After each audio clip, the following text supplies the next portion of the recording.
సుబ్బనా ఏంటిది తెల్దా తెలవపోతే మొత్తరా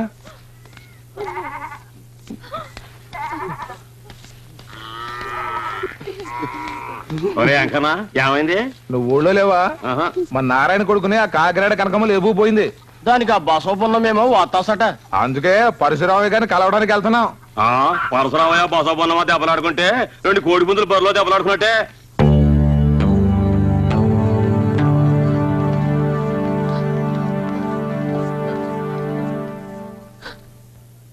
అయ్యగారు కాపాడండి బాబు, దొరగారు కాపాడండి బాబు, మమ్మల్ని రక్షించండి అయ్యా.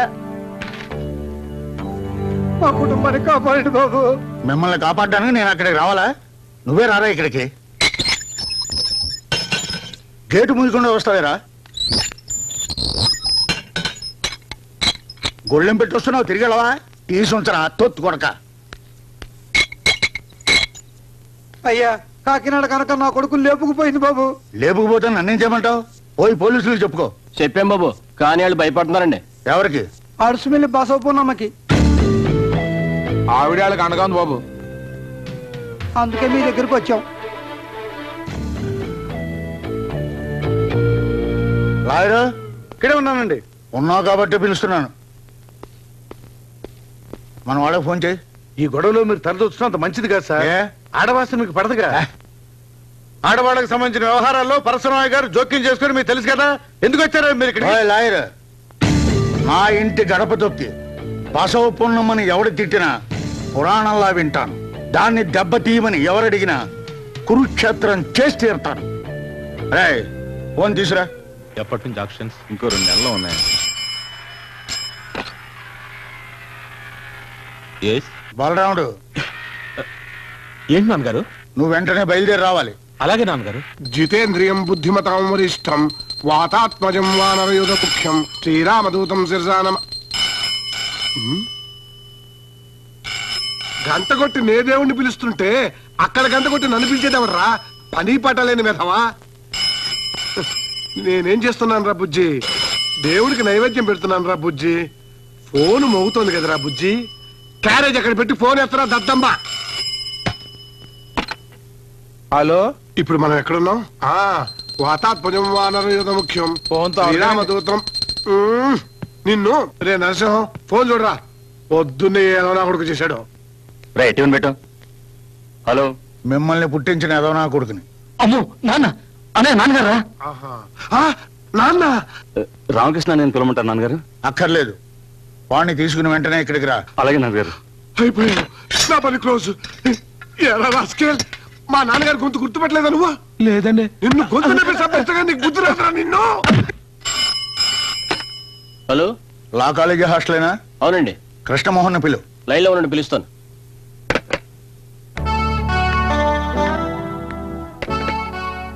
Yes, Krishnamohan here. ఈ రోజు నువ్వు కాలేజీకి వెళ్ళలేదా? వెళ్ళాను. కాదు, వచ్చేసాను. మళ్ళీ వెళ్తాను. నత్తి సన్నాసులా ఏంటా మాటలు? కాదు నాన్న, మధ్యాహ్నం కాలేజీ.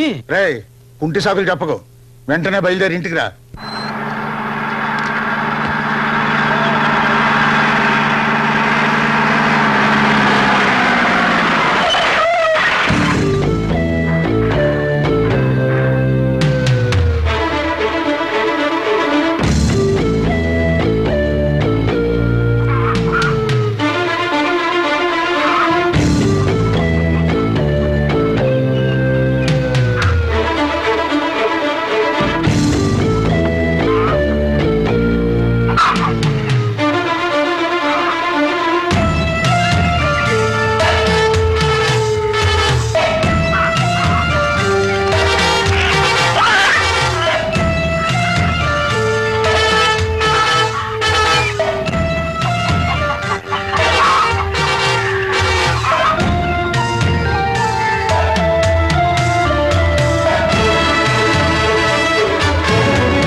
పెద్దవాళ్ళంతా ఒకేసారి ఈ పేదల గూడానికి వచ్చారు.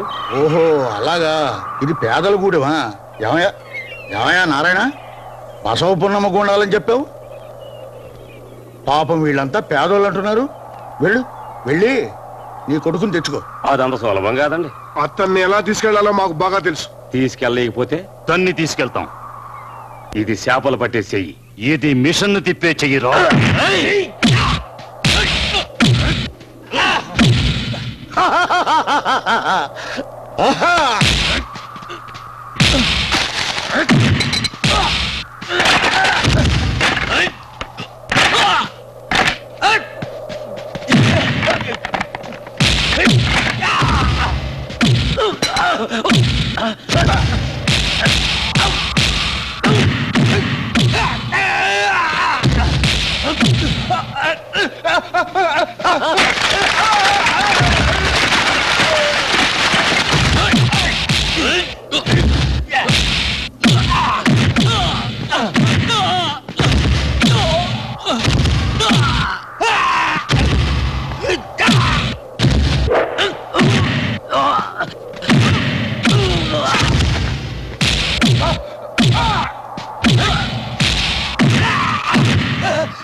ఎవడ్రా నా మొగుడిని తీసుకెళ్లాలని వచ్చింది? ఆడదాని అనుభవం తెలియని మీరంతా మగాళ్ళ. మీలో మగతనమే ఉంటే నా వంట మీద చెయ్యండి చూద్దాం.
డియర్ స్టూడెంట్స్, పెళ్లి కోసం చదువు నాపేసి వెళ్ళిపోతున్న ఓ స్టూడెంట్ కి వీడ్కోలు ఇవ్వడం నా సర్వీసులో ఇదే మొదటిసారి.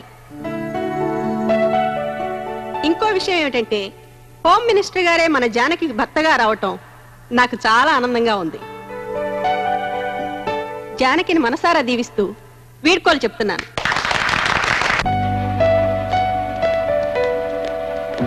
జానకి, ఒకసారి ఇలా వస్తావా?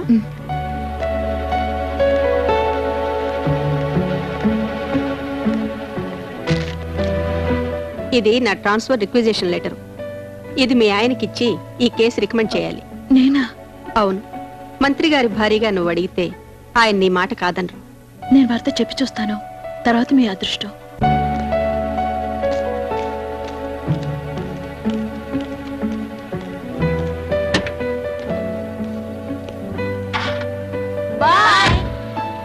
బాయ్. జానకి, వీలైతే ఫస్ట్ నైట్ అడిగి చూడమ్మా. మీ నానమ్మ గారికి నా నమస్కారాలని చెప్పు. అలాగే. ఉంటాను. వస్తానండి. బాయ్. చల్లు పన్నీర్ చల్లు. Up up. చల్లు పన్నీర్ చల్లు. ఎవరా మిమ్మల్ని మావిటీలు చేసింది? ఆ కర్రీ లేవు, నేను వచ్చాక పన్నీర్ చల్లిస్తాను. చల్లు చల్లు పన్నీరు.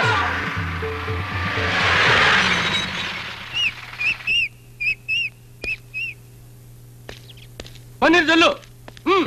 ఎవర్రా మిమ్మల్ని ఏనుగులు తమ్మంది? నేనేరా, నా మనవరాలి పెళ్లికి పన్నీర్ చల్లించడానికి తెప్పించాను. ఏమిట్రా చూపు, ఇది బసవ పున్నమ్మ అంతస్తురా. అంతస్తా? అయితే భోజనాలు కూడా వాటిని వడ్డించమని చెప్పు.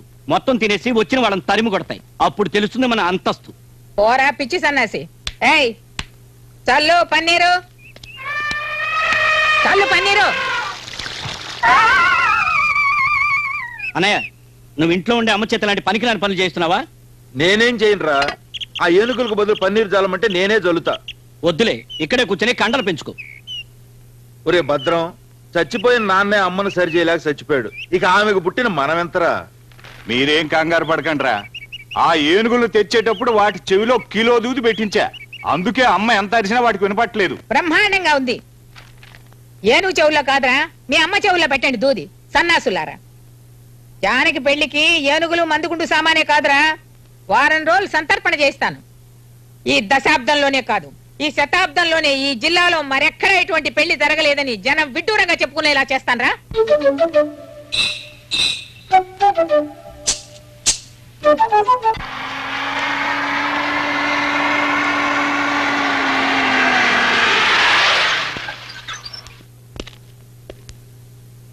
సాయం పడ్డానికి ఎవరు లేరా?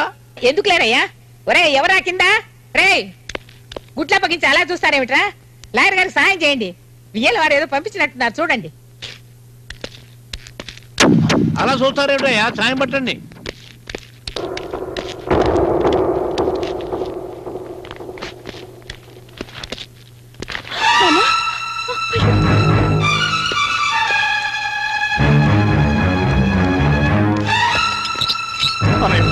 ఏమైందన్నయ్య?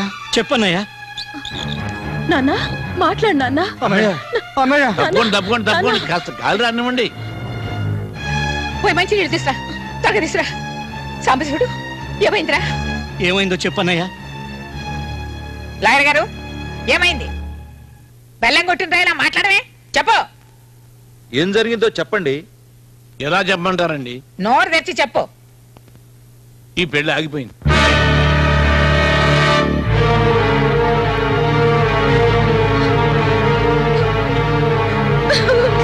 జానకి, జానకి, లాయరు ఈ పెళ్లి ఎందుకు ఆగిపోయింది?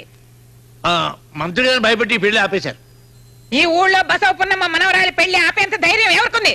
చెప్పవయ్యా, చెప్పు. నా కాలర్ పట్టుకున్నారు ఏమిటండి? ధైర్యం ఉంటే ఆ పరసరమైన కాలర్ పట్టుకోండి. ఈ పెళ్లి ఆపింది అతనే. ఈ పెళ్లే జరిగితే పరశురామయ్య గారు మంత్రి గారికి ఇస్తానన్న మద్దతు ఉపసంహరించుకుంటానన్నారు. అందుకు మంత్రి గారు భయపడిపోయి ఈ సంబంధం వద్దన్నారు.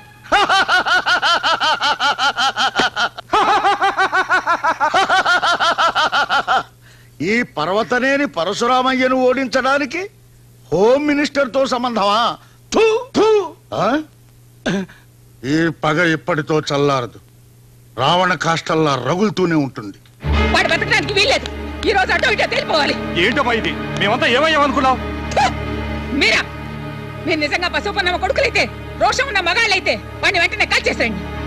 అబ్బబ్బబ్బబ్బ, ఏమిటండి ఏమిటి ఇదంతా? ఎలా ఆయరు? నా ఆస్తి తప్పైనా పర్వాలేదు, కోర్టులకి కేసులకి నేను భయపడ్ను. ఇంత పని చేసిన వాడి ప్రాణాలతో ఉంటాను వీల్లేదు. మీకు ఏమైనా పిచ్చి పట్టిందా? అవును, పిచ్చే పట్టింది. పిచ్చి ముదిరే పరశురామయ్యని చంపేస్తానని కోర్టులో చెప్పుకో. ఏమిటయ్యా అలా చూస్తారు? వీళ్ళ తుపాకు లాక్కోండి, పోండియా. రేయ్, నా దగ్గరికి ఎవరన్నా వచ్చారంటే చంపేస్తాను. దగ్గరికి రావద్దు, కాల్ చేస్తాను.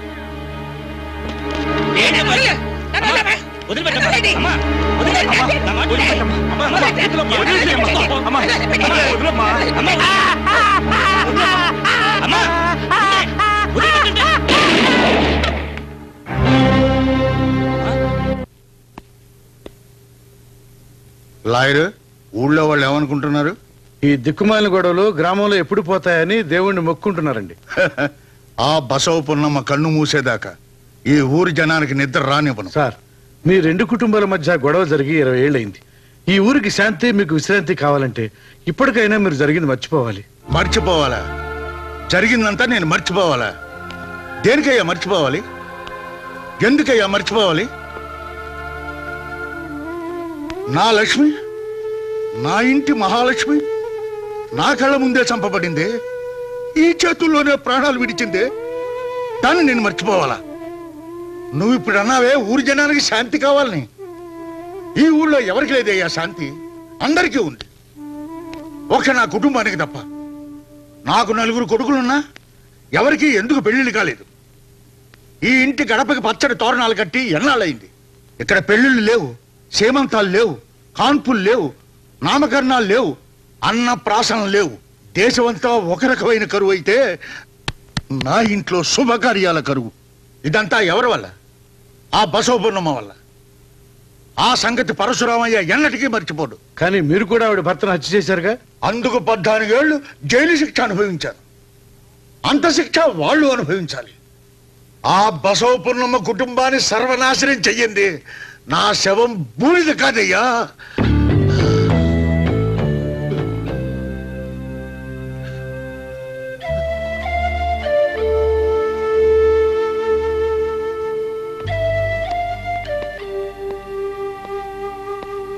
తీసేయరా విసనకర్ర. దీనివల్ల ఒంటి మీద చెమటారుతుందే గాని గుండెల్లో మంట చల్లారదు. మీ నాన్నగారు బ్రతుకున్నంత కాలం ఆ పరశురామయ్య ముందు ఎన్నడూ మేము తలదించలేదురా. అతనికి ఎందులోనూ మేము తీసిపోలేదు. అతనికి 4 బిడ్డలుంటే మాకు 4 బిడ్డలున్నారు. అతని పెద్ద కొడుకు బలరాముడు అని పేరు పెడితే నా పెద్ద కొడుకు సాంబశివుడు అని పేరు పెట్టాను. అతను రామకృష్ణ అని పేరు పెడితే నేను మల్లికార్జుడు అని పేరు పెట్టాను. అతను నరసింహమూర్తి అంటే నేను చంద్రశేఖరుడు అన్నాను. అతను కృష్ణమోహన్ అంటే నేను వీరభద్రుడు అన్నాను. కానీ నాకు ఇప్పుడు అర్థమైంది, పరశురామయ్యకు పుట్టింది మగాళ్ళని, నాకు పుట్టింది నపుంసకులని. ఎందుకయ్యా ఆ కోపం? మీ అమ్మ చెప్పింది నిజమేగా. మీలాగే వాళ్ళు 4 ఉన్నారు, కానీ వాళ్ళని ఏమీ చేయలేకపోయారు. ఎంచేత? శక్తి లేక, డబ్బు లేక, బుర్ర లేక. వాళ్ళ 4 పరశురామయ్య చెప్పినట్టు వింటారు, మీరు మీ అమ్మ చెప్పినట్టు వినరు.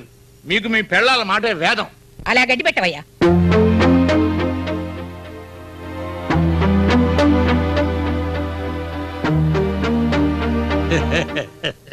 చూసారా పెళ్ళాల చెంగులు పట్టుకుని ఎలా వెళ్ళిపోతున్నారో?